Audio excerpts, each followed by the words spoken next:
आज आपके लिए बहुत ही भयानक भूतिया डर से भरी हुई भूतिया कहानी है। कहानी शुरू करने से पहले आपसे निवेदन है कि चैनल को सब्सक्राइब कर लेना और वीडियो को लाइक कर देना, अपने दोस्तों से शेयर कर देना।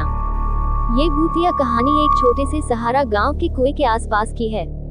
गांव के लोगों के बीच एक कहानी फैल गई थी कि रात को कुएं के पास एक भूत आता है और डरावनी आवाजें करता है। कुछ लोगों का कहना था कि वे उस भूत को देख चुके थे, जबकि कुछ और लोग इसे सिर्फ एक अफवाह मानते थे। लेकिन इस कहानी का आगे का हिस्सा वास्तविकता से भरा हुआ था। एक डरावनी कहानी सुनाता हूँ। गांव का एक युवक नाम राज अकेले ही अपने घर से वापस आ रहा था। उसका घर कुएं के पास ही था। रात का समय था और बारिश हो रही थी। जब राज अपने घर के पास पहुंचा, तो उसने कुछ अजीब सी आवाजें सुनी। उसने धीरे से आवाजें सुनने के लिए रुका और महसूस किया कि कुछ गलत है।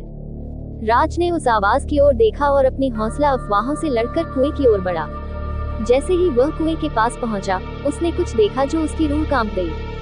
कुएं के किनारे पर एक पुरानी कुर्सी पर एक व्यक्ति बैठा हुआ था, जिसका चेहरा काला और भयानक था। उसने राज की ओर देखा और उसके साथ मुस्कुराते हुए बोला, क्या हाल है, राज? राज की हालत बिगड़ गई।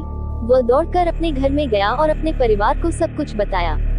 लेकिन उन्होंने उस भयानक चेहरे के व्यक्ति के बारे में बात की तो उन्होंने कुछ नहीं देखा और राज को समझाया कि वह अपनी आंखों को धोखा दे रहा है। राज ने विश्वास नहीं किया, लेकिन उस भूतिया चेहरे की याद उसे परेशान करती रही। वह रात को सोने के बाद भी उस चेहरे की छवि को अपने सपनों में देखता रहा। कुछ दिनों बाद गांव के एक और युवक नाम सूरज ने भी उसी भूतिया चेहरे को देखा।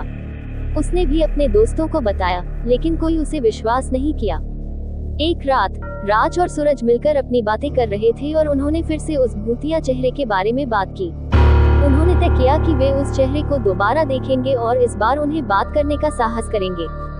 वे रात के समय कुएं के पास पहुंचे और देखा, वही भूतिया चेहरा उनकी ओर मुस्कुराता हुआ था।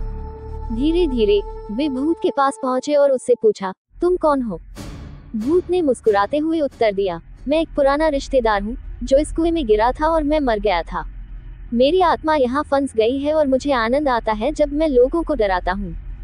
राज और सूरज ने उसकी बात सुनी और उसे समझा।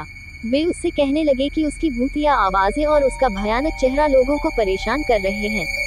उन्होंने उसे अपने आत्मिक शांति के लिए आगे बढ़ने का सुझाव दिया। भूत ने उनकी बात मान ली और उसने कुएं के पास से चले जाने का निर्णय किया। उसके जाने के बाद गांव के लोगों ने रात को कुएं के पास उस भूत की आवाजें नहीं सुनी। उनकी शांति के बाद गांव का माहौल पुनः सामान्य हो गया।